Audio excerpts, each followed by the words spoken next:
so glad that you are here. Thank you for joining us for this free live masterclass with Jenni Catron. I'm Carissa Parks. I have the privilege of serving here on the Foresight team, and I would love to hear if you go ahead and drop in the chat where you're from today. I'd love to know where across the country everybody is joining us from. Oh goodness, look at all those numbers climb up. Say hello and let us know where you're from. Cannot wait to hear from you. Also, while you're logging in and getting settled, I'd love to know. We never really do these early morning ones, Jenni. I And know. so this is so fun. I'd love to know, what is your favorite cup of coffee? Because Oh, we were just or having a debate tea. over I this. we were, and that's what changed my mind. Because before I was like, tell me something that's brought you joy recently. And I was like, that would be a fun morning question. But actually, I really love to know what is in your coffee cup if you've got some hot That's a black pretty cup coffee. though, Carissa. I like it. Thank you. It's from the Rifle Paper Company, local to Orlando. Good choice. Good choice. I love it. All right. Oh my goodness, we've got so many people in here. Jenni, I have a feeling that our Q&As are going to be a little longer today. So as a few quick housekeeping items, if you we have a Q&A section in here as well. So make sure to hit that more button if your screen's a little small and there's Q&A, switch it to sending it to our panelists. I'll be here answering your questions. We also have a few of our lead culture certified uh, culture strategists and coaches in here. And so if you are a part of our Foresight team, please say hello and let people know that they can connect with you as well. And if you have any other types of questions, I'll be here. We're going to have a couple polls pop up as well as Jenni is teaching. And oh goodness, I haven't seen any coffee orders yet, though. Let's see. Oh, What is there some were of a your? couple. There were Oh, I definitely a got. couple. Okay, I saw black. Yeah, and somebody uses lavender syrup, which Oh, espresso shot with lavender syrup. Virginia, I think this is you. And I love lavender syrup in my Earl Grey tea. That. So I'm a ooh, tea do you? girl. Many of you know this, but I'm a tea girl. So the coffee stuff is totally lost on me, which was the debate that Carissa and I were having before you all joined. But I'm the one, Virginia, who puts lavender in yours. You're my girl. I like lavender. Jenni, So do you good. make your own lavender? Because I know you make your own tea blend. I do not make my own lavender, but that's a great idea. But I don't. There's a lavender farm not far from where I live, and No. so I can get lavender syrup from them, which is fantastic. Oh my goodness. Yes, that is a London fog, I believe. Oh my goodness. I ordered that by accident because I thought I was ordering a latte and I did not like the Well, lavender. and so the London fog technically has like a cream or a milk in it, which I don't like. So I'm like almost a London fog, but not quite. But Oh my but goodess. Oh, I love this. we Goodness, got we some could. good sophistication here, like some good I stuff going on. This is so fun. Awesome. Well, Jenni, as everybody's getting settled in, I just want to take a minute and thank everybody for joining us. Here at the Foresight Group, our goal and our mission is to help you build healthy teams. And the way that we do that is by digging in and building great culture. Jenni is our host today, and she's going to dive into creating a culture blueprint. If you're probably here because you have felt that tug, that pull, that misalignment, that the quiet, the unspoken, the unsettling, like something's going on. If any of that's resonating with you, go ahead and drop that in the chat, or even if you guys haven't been on a webinar or a Zoom call in a while, the react buttons are pretty fun. So if you hear something that you absolutely love today, go ahead and let us know. We'd love to see that. If you guys see those reactions. If something's hitting on you, or if you want to double down on something, let us know. We love to make sure. Thanks for giving us a thumbs up. We want to make sure that we're really serving you well. But with us today is Jenni Catron. She is the founder and CEO of the Foresight Group and best-selling author of Culture Matters, a framework for helping you lead your team. Sorry, I just messed that up. Um, It's kind of long. Good night. I don't lead our marketing communications here. Please don't tell anybody that. I love it. Goodness. I'm going to let you take over, Jenny, and if I will be here and around if anybody needs anything answering all of your questions behind the scenes. We will also follow up with emails afterwards to make sure that you have all the resources and tools from today's conversation. Jenny, take it away.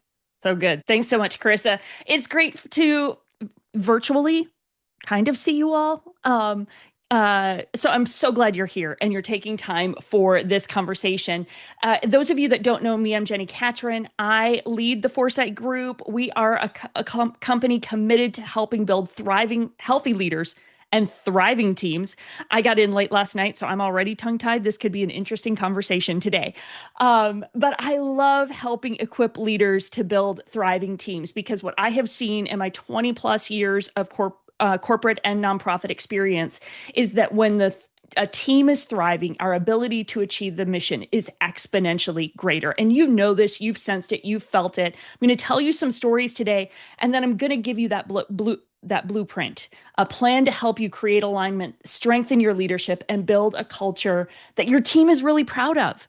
And that's one of the things that we're seeing repeatedly. It's a weird job market. Can anybody attest to that? Like, it's a weird market in many ways, but it's particularly weird for employers and employees. Dynamics are shifting and changing so much. But here's what I know: if we build cultures that engage people where they are thriving, they are going to stay. And as employees, many of you are leaders, so you're employers and you're still an employee.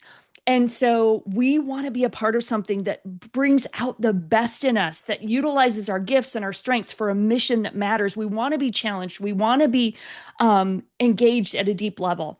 And I deeply believe it's one of the most important things, if not the most important thing, that we can do as a leader to help our companies, our businesses, our nonprofits actually achieve the mission is make sure we built a culture where people are thriving. So that's my goal for today. Like Carissa said, share your questions. We'll leave as much time as I can for some Q&A at the end. And yeah, and don't be shy. Let us know, what are some of the things that you are wrestling with or the challenges that you feel in your organization, because that just helps kind of keep pointing me in the right direction. So maybe that's a good place to start. I'm going to pull up my slide deck here in a minute. We're going to dive in, but I'd love for you to pop into the chat. What's one of the biggest challenges your team is facing right now? Go ahead and plug that into the chat for me. Biggest challenge that your team is facing, is feeling right now. And while you're doing that, I'm going to be getting my slide deck situated.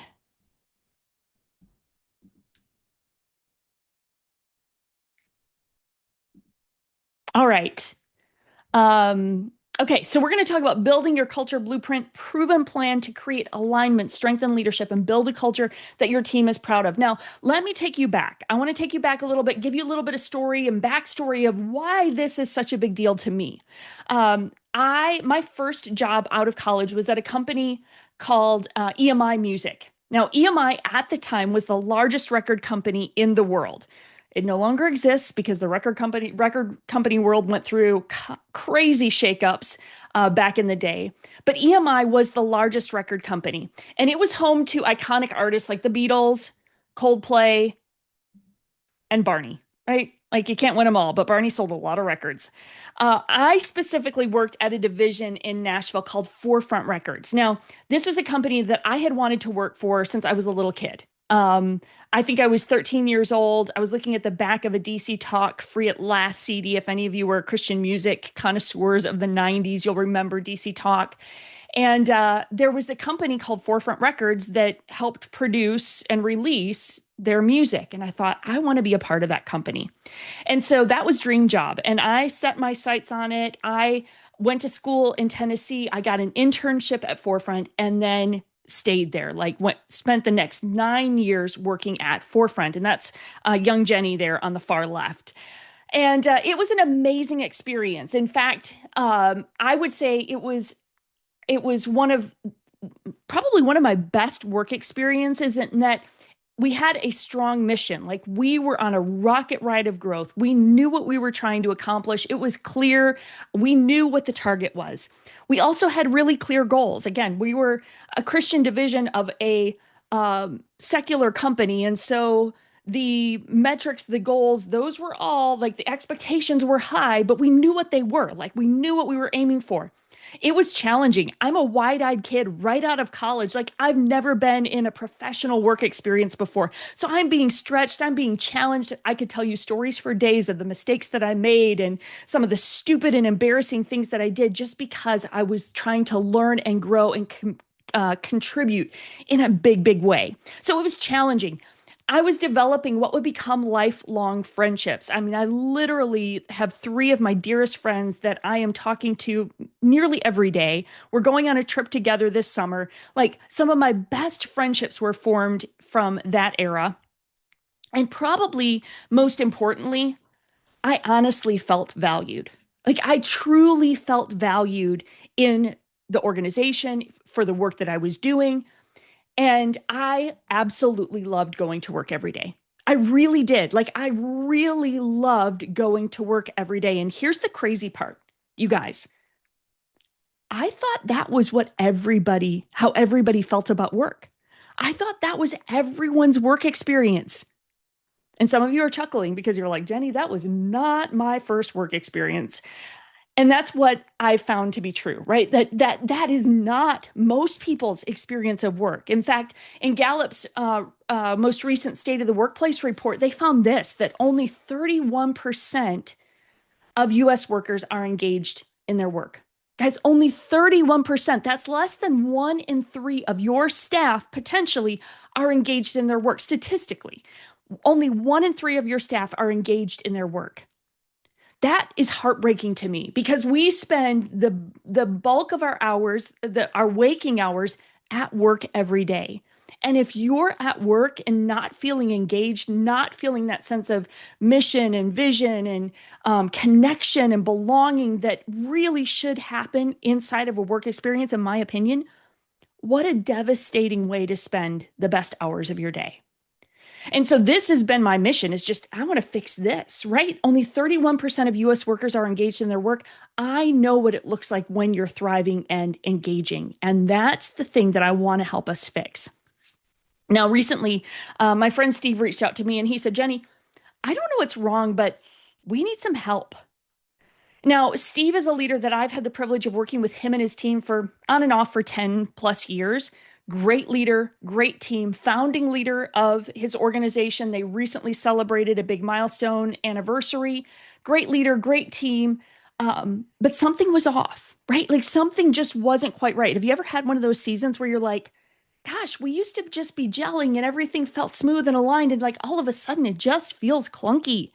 And that's what was going on with Steve and his team. And he began to tell me a little bit more of some of the symptoms, right? Some of the symptoms of what they were experiencing. And he had a couple long tenured team members who unexpectedly resigned. That's super painful, isn't it? You ever been there where you've had somebody on your team that you love, adore, and you thought they were a lifer, you thought they were in it with you for forever, and then they unexpectedly resigned? That's what had happened to Steve. The unity that used to be a hallmark of their team, like it used to be like a just, of course, we're unified. Of course, we're like just in this together. It felt like that was fading. It felt disjointed. He would even sometimes press for answers, like, hey, everybody, what's going on? And he would get the platitudes, right? They'd just kind of be like, oh, yeah, we're fine. Everything's okay. Or conversations would just get halt a little bit when he would walk into a room.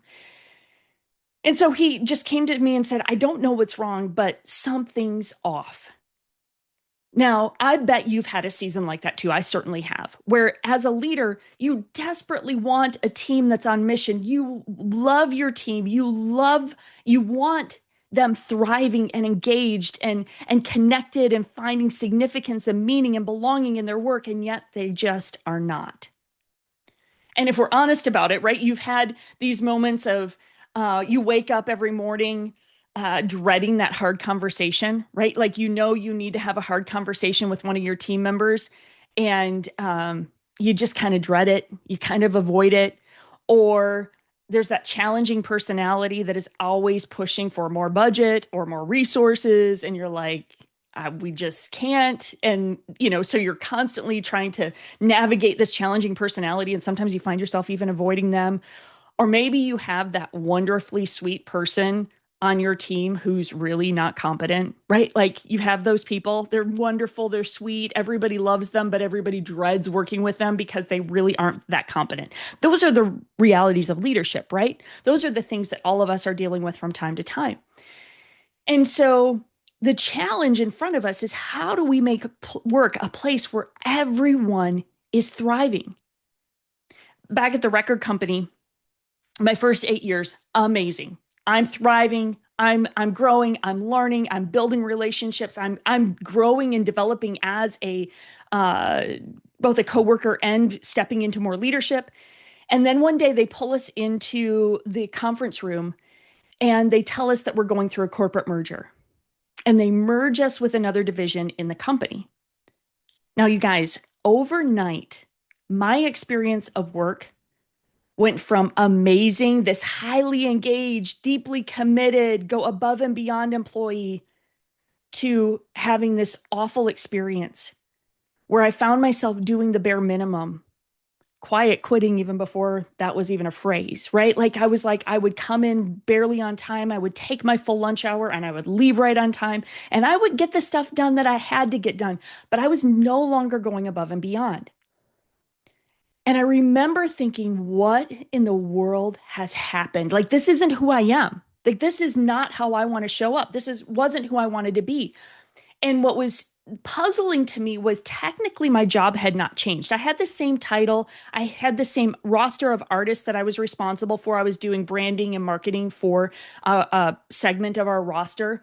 Technically, my work had not changed, but what had changed was my leader, my team, and the environment. And my engagement radically changed. Now, I'm not saying that the people were bad. It was just different. It was a different culture and it was a different environment. And it's really my first conscious realization of how much culture matters, of how much the environment that we create as leaders impacts the engagement of our teams. And so it was kind of that marker where I said, I want work to be a place where everyone thrives. Like I look back on it now and I'm like, that was the point. That was the point in time where I said culture matters and I am committed to fixing it because I never want another person to have an experience like I did. And you guys, it wasn't even that horrible, but it was horrible enough for me to go, it can be better than this. I'd already seen it. I'd seen it. I'd been spoiled. I had seen what great culture looks and feels like. And I was committed to saying every person should have that experience of work. So for the past 20 years, I've been crisscrossing the country, working with teams of all sizes, saying, hey, how do we build great culture? And I've been a part of teams where politics, silos, and gossip were the norm. You know what those feel like, don't you? And then I've been at places where transparency, collaboration, and unity were the hallmarks of the team. And there's a drastic difference between those two, isn't there? Right? Like politics, silos, gossip, like you're kind of protective and guarding and hedging and not trusting of anybody. But when transparency, collaboration, and unity are the hallmarks of the team, drastically different experience, isn't it?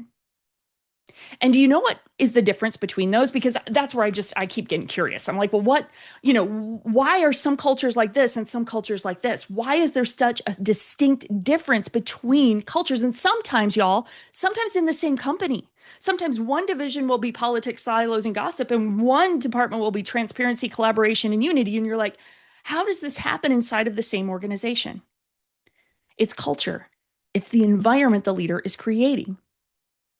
And so I began to ask the question, well, what's the difference, right? I lived in Silicon Valley for a while, and I would hear the stories of how all the big tech companies were adding, the perks, the employee perks, and the nap pods, and the free pizza, and the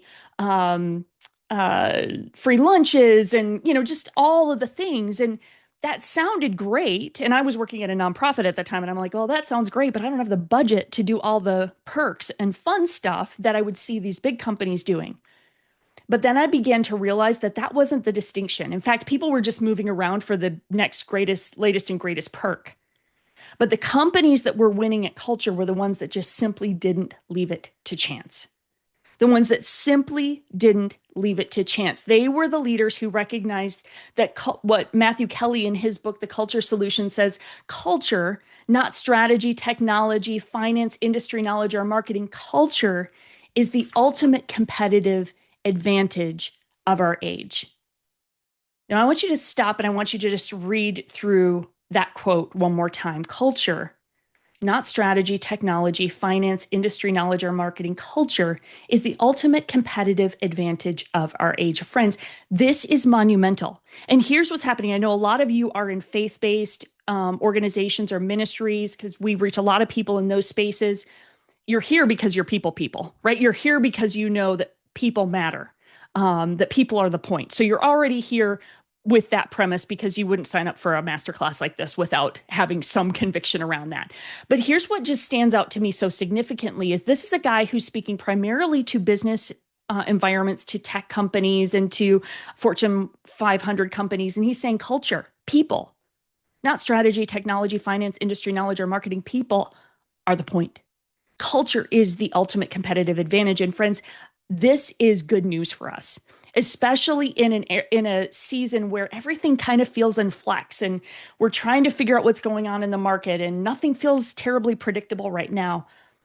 People they really are our greatest asset. We will say platitudes around that, but it actually is true if we choose to embrace it. My friend Mark Miller worked at Chick-fil-A. He was a VP of Chick-fil-A for years. Great leader, has written some amazing stuff. And he did a study of organizations and their cultures. And I think it was about 6,000 companies that they surveyed. And they found that most people put culture as number 12 on their priority list. Now, how many of you are getting to the 12th thing on your priority list, right? Like, that's not happening. You're lucky if you're getting through the top 3 on any given day. But what if I could tell you that there was something that if it moved to number 1 on your priority list would actually impact every other key initiative in your company? Guys, that's culture.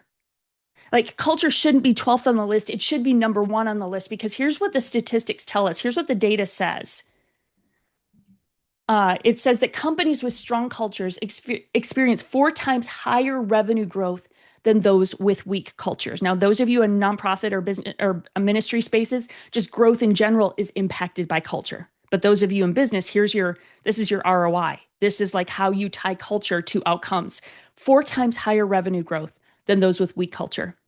Organizations with highly engaged employees see 20%, 23% higher profitability compared to those with low engagement. So highly engaged employees, higher profitability, right? And then companies with strong culture see 40% lower turnover, which reduces hiring and training costs. And if you watch that side of the ledger in your budgets, you know how much hiring, training costs, turnover cost your company ridiculous amounts of money every year. Again, business or nonprofit, like ridiculous amounts of dollars spent in turnover cost. And so, friends, and I could go on, like I could keep sharing stats around this. Nearly every key organizational metric is impacted by culture. And so this is my case to say, friends, we've got to move it to the top of the list. If culture's at the top of the list, everything else is impacted positively by it. That's the opportunity in front of us. And I realize some of you, again, you're here because you're already a culture champion. You're somebody who already believes this matters. But this is your information. You know intuitively it matters, but here's some of the data to help reassure you that it does actually have a return on your investment. Like there's a return on your investment from investing in culture. And so the question that I was wrestling with is, given all this data, why do great leaders leave culture to chance, right? If all of this we have all this data, why do great leaders leave culture to chance? Now, back at the record company, I go through the merger. I'm miserable. I am not thriving. I am not enjoying my work, and I'm looking for my exit. And I end up taking a job as executive director of a large church in the Nashville area. And my husband and I had been a part of helping plant this church. We were deeply connected, very involved. It was growing rapidly. And I made a crazy career pivot, like one of those just unexpected pivots. Y'all have done those probably at some point in your journey. And I took the job. And I was equally excited and terrified because I realized I am in a seat where I have this opportunity to shape the culture of this fast growing team. And in a ministry or a nonprofit context, like it's not just the staff, it's also the volunteers, because your volunteers are really extended staff in an environment like that. So I'm like, I get this amazing privilege of taking what I just experienced, that amazing culture to awful culture, and saying, how do I do that here? And then I was terrified because I realized I didn't know how to do it. Like I knew what great culture looks like when it's great and feels like when it's great, and I know what it feels like when it's terrible, but I was like, I don't have a plan. Like I don't know actually what to do to create the difference between the two. And that's when I began to double down on this idea of culture. How do you build cultures where great people are thriving? Really quick, before I dive into this, how many of you, if you'll plug into the chat, some of you are in our Lead Culture Network, which is our place where our culture champions connect. And I'm going to tell you more about this towards the end of the masterclass, but we've created a space where culture leaders can gather, connect, grow, learn, get training and equipping on the regular basis to help them deliberately think about culture, because that's what I was missing, right? Like I knew culture mattered. I knew that it was important, but I couldn't find resources to support me. And so I'm going to tell you more about that. In fact, I might have a slide here. And yeah, here's one for you if you want to go take a peek at this. And we'll put the link in the chat as well. But we created the Lead Culture Network as a place where culture champions access information, training to build thriving team cultures, regardless of title or budget, like really equipping you on a regular basis with the resources to build culture. So I'll tell you more about that towards the end, but I want to give you a quick heads up on that. So I'm wrestling with how do you build, like, how do you do it, right? Like, what do you do? How do you do it? So I began to pay attention to what we were doing at the church. So again, fast growing church is one of the fastest growing churches in the country at that time for several years. And I began to pay attention to what we were doing. And here's what I noticed. I noticed that we were spending a lot of time and energy on our mission statement, our vision statement, kind of that purpose. And you'll kind of start to see where this fits in this graphic here. But our purpose, our why do we exist? Where are we going? What are we doing? Why should you be a part of this organization? And we would go on offsite retreats and we would craft that language, and then we would craft the vision, and then we would cast it to the team. And we would spend a lot of time and energy on the purpose, and appropriately so, especially in the early stages of the organization, but really at any stage, being crystal clear about our why and our purpose. By the way, that's a big deal to incoming generations. They want to know why this matters. So, big deal, getting that purpose right. And then we would jump up to strategy, and we would do 2 or 3 day offsites, and we would build out the strategic plan. Now, your girl is a strategic planner. Like I am certified strategic planner. I love a good plan. You give me the goal, I will build you the plan. Like I thrive in that environment. And so we would build the plan. Here's what's going to happen by when. Here's who's going to do what. And we would build these fabulous strategic plans. And then it occurred to me, we didn't spend any equivalent amount of time or resources on arguably our greatest asset, our people, our culture. Like we would spend all this time getting the mission and the vision right and that purpose just finely crafted, and then we would build out this remarkable strategic plan, but we did nothing to ensure that our people or our culture were actually equipped to be what they needed to be as the linchpin between those two. And you see in this graphic how I've designed this. I say that there are 3 key building blocks for organizational success, that we need a clear sense of purpose, and then we need to really build a healthy, strong culture that can support the strategy. Because what happened in that environment is that, and even with all of my great intent to build a remarkable culture, and we did have a remarkable culture and something I was very proud of, but the weight of that strategy began to be crushing if I wasn't spending enough time investing in the team. And so this graphic, and I need to end up doing some animation on this because if we squeeze out the culture and we don't give it proportionate time, it can't sustain that strategy, right? It's really critical that your strategy could be amazing, but if you don't have a team of people aligned, unified, engaged, it's what Steve and his team were facing is right. They were just kind of spinning their wheels because his something was off with his team. Is that making sense to you all? This is the power of this. And if you like alliteration, you could see this as purpose, people, and a plan. So there's your alliteration version of this. So here was the aha. Your culture needs a plan.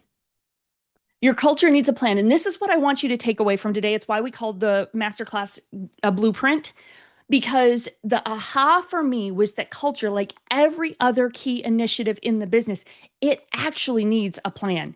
We need an operating system to reinforce our culture. And so, what I want to do today is I want to give you an overview of the framework that I built. So, back at obviously I had the experiences at the record company that marked me for the importance of culture. Then I'm in a fast growing organization where I'm feeling the impact of culture. Like when we're connected and aligned, we're growing, we're thriving. When we start to get disconnected and I get team members that are sideways, then we start to hit the bumps. And so this is the plan that I began building back in that era about 20 years ago. I began building this framework because in real time, I was trying to troubleshoot how do you build a culture that great people want to be a part of, that great people remain a part of, and great people are proud to be a part of. That's the opportunity in front of you. And I will tell you guys just a couple of little nuggets around that culture. I didn't do it perfectly. But as I was building out that culture and that team, we had very little turnover. We had most of our hiring was from within. We were developing people internally, people that were professionals in our community who attended our church and were like, this is a great place. I want to be a part of it. So we were drawing some of the best talent in our area. And guys, it was not a big budget. Like we were not a wealthy church. We were a young church, but we were growing really fast. And so it wasn't that our salaries were competitive. It was that our culture was competitive. And as I look back at it and I look back on the people that we got to connect with that were influencing our organization, it was because of our culture. It was because of the environment that we had built. And it saved us crazy amounts of resources in hiring and training and all of those things because of the culture that we had built. So let me talk a little bit about this framework, give you an overview of the framework. And what I'd love for you to do as I'm sharing this is just start kind of thinking about, okay, I'm going to give you a question related to each phase of the framework, a question that you can ask to help you start thinking about your culture and how to build a culture plan that helps your team thrive. So we call this the lead culture framework. I call it the lead culture framework because we need great leaders to lead culture. Culture needs great leaders. They go hand in hand. Oftentimes people will say, Jenni, I thought you were a leadership girl and now you're like the culture girl. And I'm like, yes, and it's both of those things because great cultures need great leaders. And so they go hand in hand. So it's called the lead culture framework. There are 5 phases to the framework, which you can see here in kind of a flywheel effect. And I'm going to tell you why it's designed that way as we go through it. So we start with the assess phase, which is just we need to assess our actual culture. What's true? That's the question we're asking. Now, that sounds easy, but honestly, guys, this is the hardest question to ask. What's true in your culture right now? Because let me be the bearer of bad news for just a minute. If you're more senior in the organization, if you're the head of the team or you're head of the organization, it's not quite as good as you think it is. And that's really, really hard information to hear, but I want it's true because you know how sometimes you feel like you're the last to know? Like people will end up sharing information and you're like, why didn't I know this? Because you discovered the rest of the staff knew it. Everybody else seemed to know that, we weren't hitting this metric or this goal. And you're like, why am I the last to know? Same thing is true in culture, that you are often the last to know. And whatever you're experiencing is not likely the same experience the rest of the staff have. So I just want you to start from that premise. It's probably not as good as I think it is because then everything's upside, right? So it's probably not as good as I think it is. And this takes work. This takes work to get a true and accurate assessment of your culture to understand, hey, what's true? So typically you're going to need a third party to help facilitate this. Somebody who can come in and do an anonymous assessment with your staff. That's one of the things that is part of the lead culture framework. One of the things my team and I do is help you do a full employee engagement assessment. We're going to help you assess you on like 65 questions. We're going to help also give you an opportunity to do some customized questions for your team.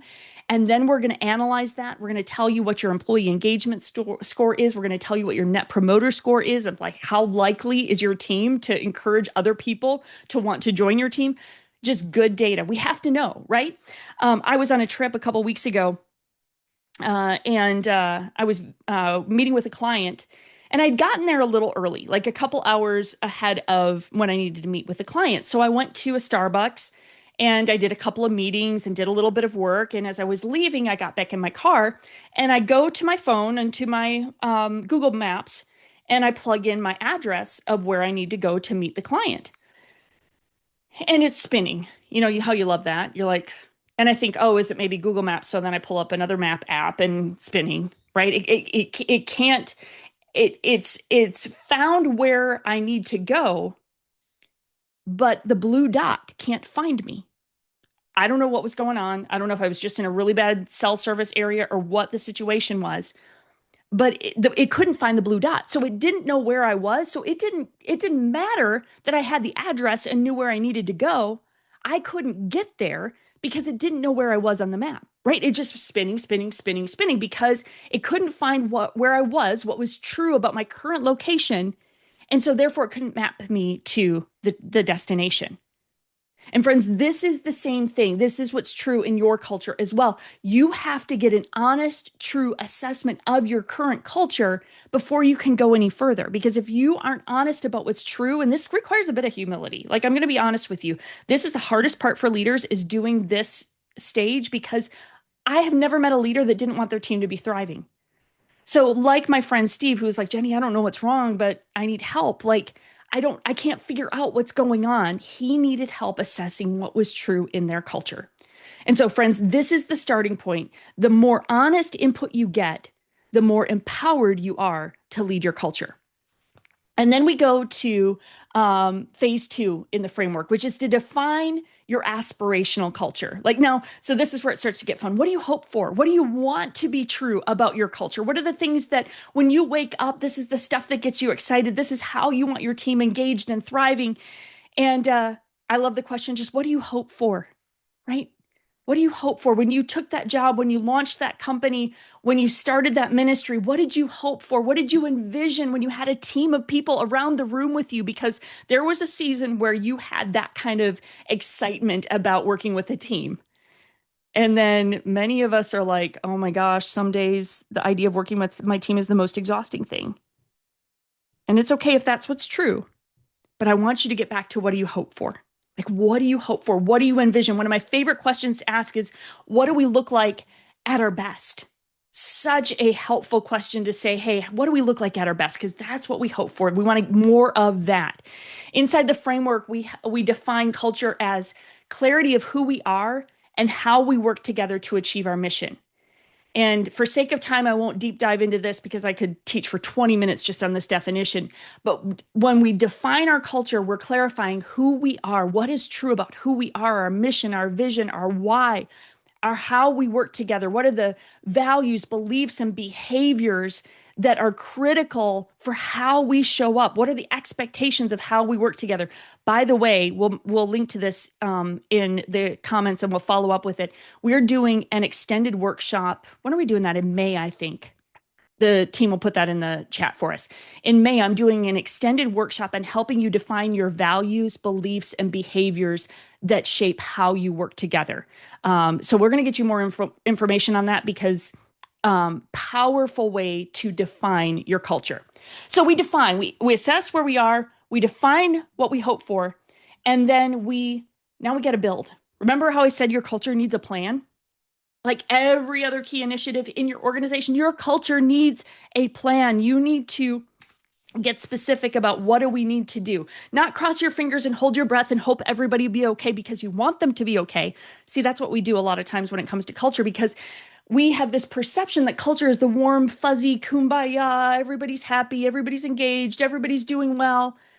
And that's the byproduct. But to build the culture you want, you have to get specific about what are you doing to actually intentionally build your culture. And so the question on this one is what will we do? Right? Like, what do we need to do? We need to close the gap between where we are, that actual culture, and the aspirational culture, what we hope for, right? We've got to have a plan to get from A to B. And so we have inside the framework, we have a whole process that we walk you through of how we look at the different stages in your and rhythms in your organizational life to actually build culture rhythms into the things you're already doing. Because the thing you're going to tell me is like, Jenni, we already have so much going on. We have so many other initiatives and so many other plans. I get it. But this one needs to be layered on top of that. It needs to be fused into those rhythms of your organizational life so that how your team shows up is informing how you actually carry out that strategy. So you got to build the plan. And then you got to equip your leaders. This is where the leadership piece of what we do comes into play.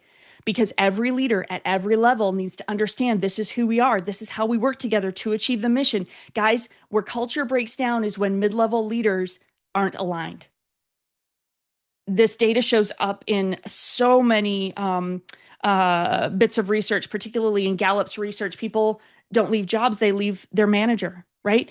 People, one of the biggest hiccups in culture is people managers who are not leading well.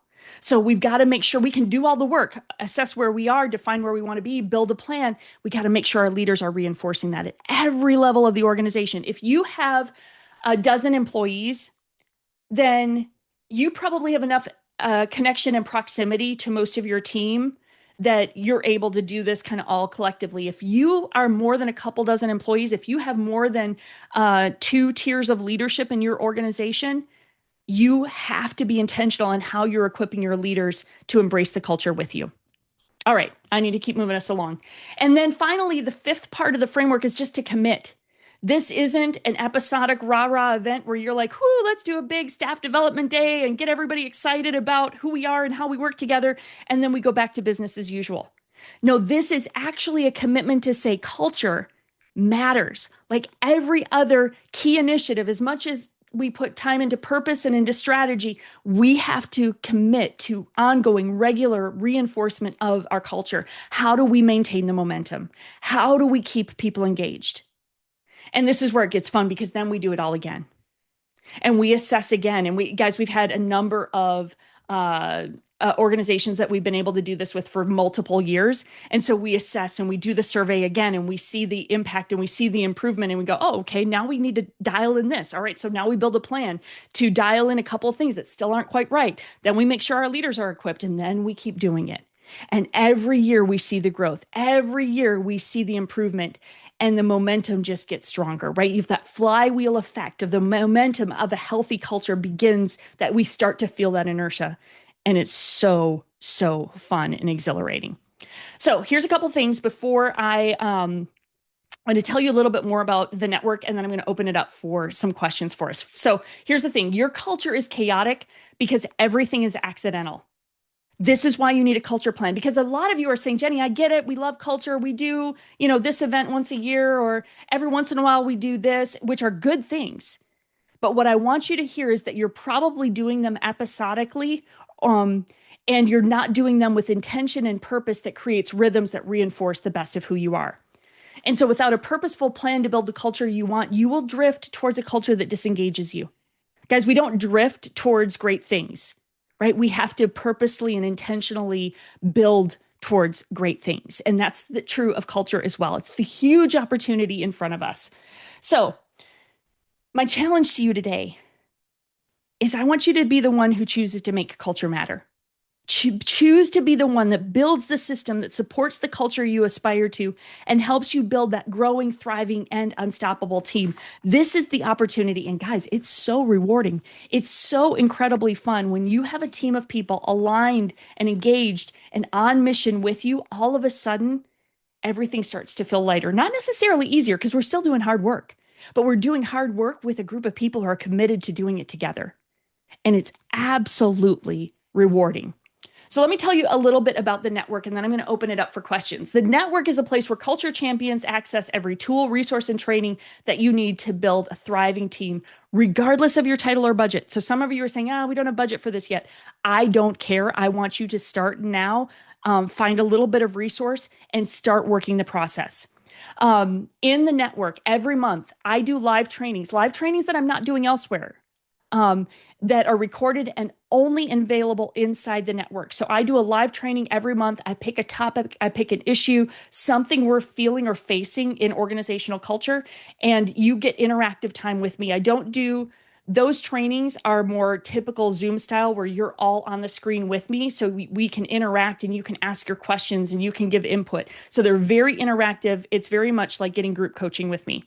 And then we also do a live Q&A and hot seat with our lead culture certified coaches. So I have a team of coaches that are certified in this framework. They know it inside and out, and they will get on and take your calls and your questions. And so that's a second call every month. Few other things inside the network. Whole course library. So everything that I've talked about in the framework, the whole process is in a course inside of the network. Our Leadership Institute course, which is just leadership development resources, that's in there. The monthly trainings, the Q&As, a network of other culture champions that you can just get ideas from. You can learn and hear what they're doing and how they're doing it. And then for our women in leadership, we do a monthly call just for you, ladies, because I'm a female leader and I have a particular heart for helping equip our female leaders. So that's just a bonus session for the ladies in the room. So friends, the network is a powerful way for you to get connected to a group of culture champions and start learning this framework and start putting it into practice. So we have a code. If you use the code MASTERCLASS, if you scan the barcode, use the code MASTERCLASS, we're going to give you 30, sorry, I hit the wrong button.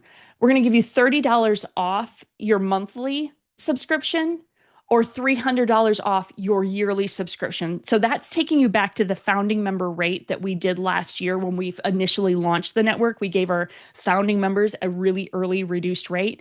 We're going to give you that same rate. So if you use code MASTERCLASS, it's only good for today. So you have to do it today.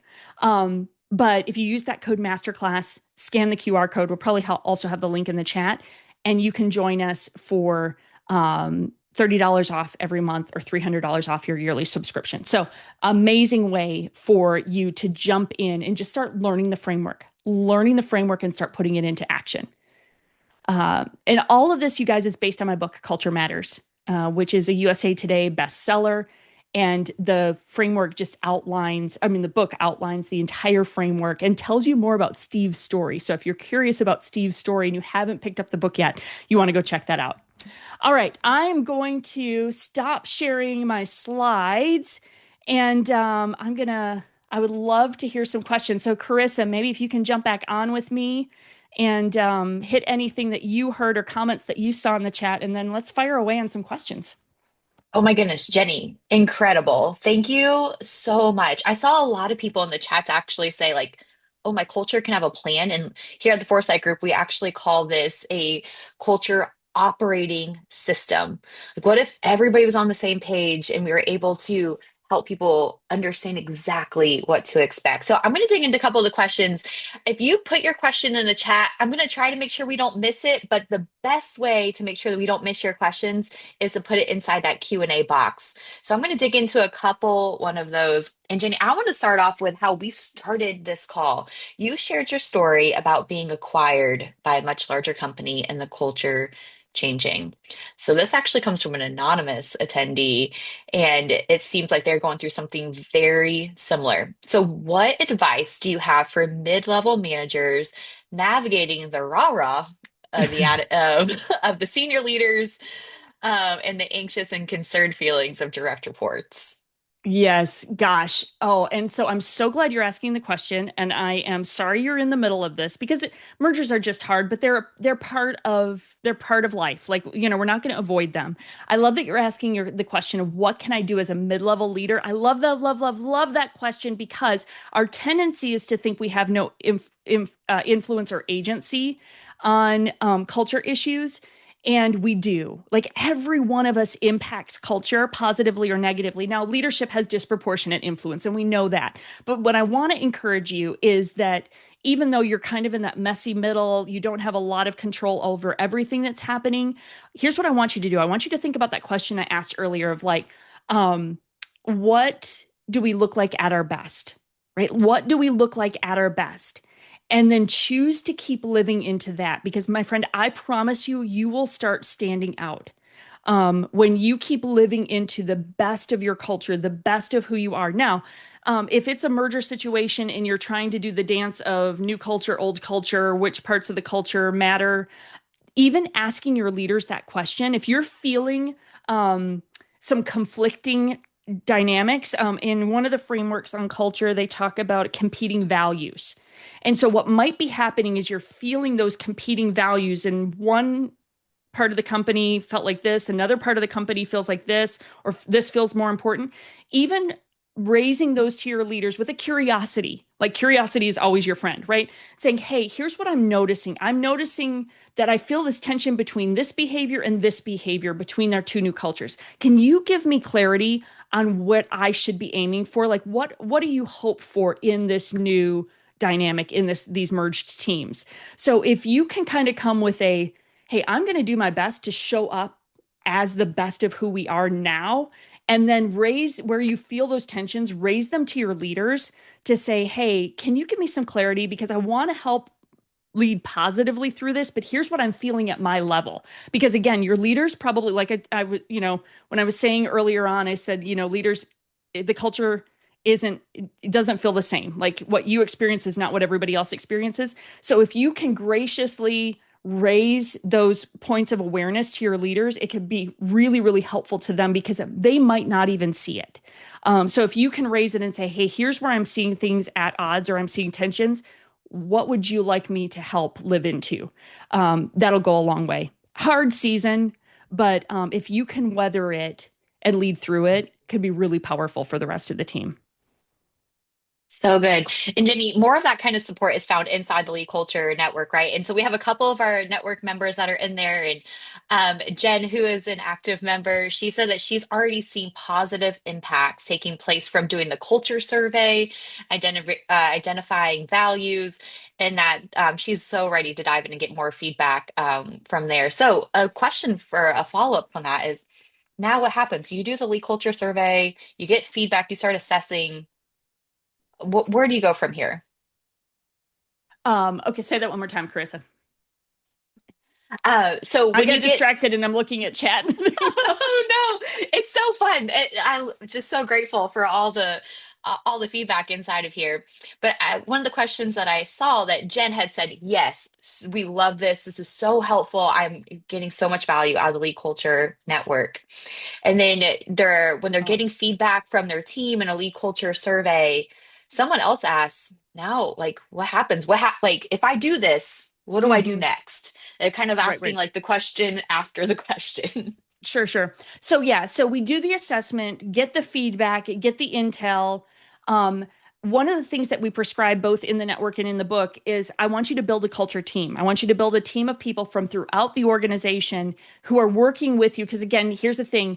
If you're just doing it as a senior leader, you're going to be missing some key information that you need. Even though you've done the survey, even though you got that data, you still want a team of people from throughout the organization that can help shape okay, now let's build the plan. What are the rhythms that we want to create in organizational life? How are we making sure these values that we've defined are actually showing up in regular places? Where can we talk about them? Can we talk about them in a staff meeting regularly? Can we create opportunities for team members to do shout outs and celebrations of other team members who are living values? Like, what are some of the different ways? And this is the kind of stuff where we get a little more tactical in the network and give you specific ideas of, hey, here's now the next step in taking this forward. So we have something in the framework called the employee journey grid, where we help you once you've defined the culture you aspire to through your values, beliefs, and behaviors. Then we look at your from interviewing and hiring all the way to people departing your organization. How does that culture you've defined show up at every stage of the employee's journey? So that's the plan that you build, and that's where it gets really actionable and it's showing up day in and day out. Oh, that's so good. I think an aha moment that we heard from someone was that the culture building blocks are not just individual circles, that they actually stack on top of each other. So Yeah. if you've got that aha as a leader, especially as a senior leader in your organization, you're not the top decision maker, but you have a lot of influence up and down the organization across with your peers. How can you help them make that same connection? What does it look like to influence culture and help them say, like, no, there's a real strategy. These all build on top of each other. They're not individual pieces. Yeah. Yeah, great question. And I love that that's kind of what you picked up on, because I every time I teach this, I'm like, I really want to even improve that graphic because it's almost more like a stairmaster. It's not even completely linear. They are interconnected, and you're getting that visual, and the fact that the culture kind of lives in between as that linchpin between them. But they're almost like stairmaster, like, right? Like it's like you work on your mission and vision, and then you work on your culture, and then you build your strategy, and then you do it again, and sometimes you're kind of working up and down. Sometimes you're doing a lot in strategy and execution, and you realize, ooh, there's a couple of cracks in our culture, right? Like the pressure and the stress of a busy season of executing strategy has kind of started to exhaust your team. And so then you're like, ooh, I got to go put another building block in the culture section. So they really are integrated. So I think my coaching to you on that question would be even raising the conversation of and looking for the opportunities where maybe you're in a conversation and you're working on vision. Maybe you're working on a 3-year vision or goals for the next season, and you can say, okay, team, how do we need to make sure our staff are equipped to help us live into this? Like, where might we have gaps? Where you start just connecting the dots between those three things. Okay, if we build this massive strategic plan, is there anything we need to do to make sure our team is really equipped to do that? Or is that clearly connected to our vision? So I think where you can ask the questions where you're always connecting the dots between those three starts to help people see them as not disparate, but all connected. That would be my starting point there. That's so great. Again, you can get so much support from Jenny and from the lead culture coaches, myself. A lot, all of, not all of, but most of our Foresight resources are inside that network. Or if you actually, if you're a leader and you've got some budget and you're like, we know what, we need a full lead culture framework. This is what I need. Be sure to reach out to me. Drop into the chat. We will reach out to you and connect with you. But Jenny, before we go, I'd love if you have like your best tip for how do you build a consistent culture across your organization, regardless of location or generational age gap, or like what is just maybe the one piece of advice that you would say, like, take this and do this today because it's going to help you no matter if you're remote, hybrid, or in office. Yeah, great, good question. And that's the challenge, right? Like, so one of the things that was the aha for me is that when a team is small and you can all kind of be together, everybody kind of gets culture. Like you just kind of catch it, right? If there is a handful of you, you do most everything together. But as soon as, and this is where hybrid work has really blown this all up and created a lot of fractures and cultures for teams, is because now we're all working hybrid. We're working our hours sometimes are very different and varied. And if you're in different offices or, spread out, whatever the case might be. So the thing you need to do is define your culture. Like you absolutely, so particularly if you're the senior leader, if you're the head of a department, you have to define this is who we are. This is how we work together. And I don't mean just with kind of like, general, like, yeah, so we kind of do like this or that, this is who we are, or you just catch it when it's off. I need you to proactively define your culture. This is who we are. This is how we work together. Again, that workshop that we're going to do in May, wasn't even thinking about connecting the dots to that, but this is actually a really good place for you to join us again, is our workshop in May. By the way, if you join the network, you just automatically get to come to the workshop. So if you join the network, you'll be automatically in it, or you can just do the workshop separately. But I would say just do the network and get all of it. But that workshop is going to help you define the values, beliefs, and behavior and really put language and stories so that people really understand, oh, this is how we show up. This is how we work together. Because if that's clear across all of your organizations, all of your employees, whether they're hybrid or remote or in a different office space, wherever they are, if you have that clarity, and then the plan that you build in the build section of the framework actually helps you know how do you put this and reinforce it so that it shows up consistently in your organization. So the short answer is do the framework, build the plan. Awesome. Awesome. All right, Carissa, we're right at time, aren't we? I cannot believe how much we just packed inside of 60 minutes. That was so incredible. Thank you so much, Jenni. What is one thing you want us to take away from here? All right, friends. First of all, I'm so glad that you were here. That tells me that you are a culture champion, that you care deeply about this. And so I just want you to say patient, persistent, consistent, and simple.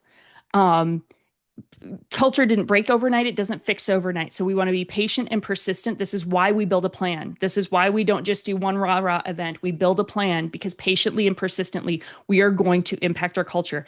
And then I want you to start simple and do it consistently.